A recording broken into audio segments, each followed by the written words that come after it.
How to install BlueStacks in Windows 11. Welcome back to the channel, and let's start with this tutorial. Starting off, open up a browser and search for BlueStack. Now select the option of BlueStack, best mobile gaming platform for PC and Mac.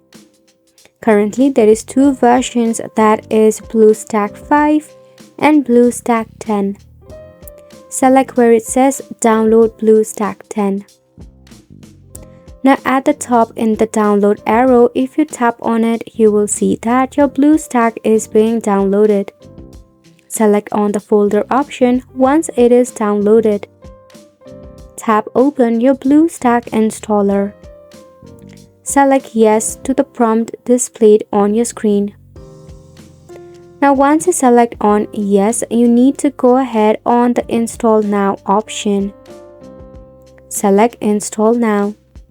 Mind it, it will take a while depending upon your Wi-Fi speed. Now once your BlueStack is successfully installed, you can go ahead and download any of the application, whether it is the Android or iOS, you can download in your PC or Mac.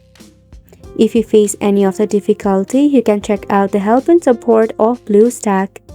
And it's a wrap for the video as well. Thank you so much for tuning in.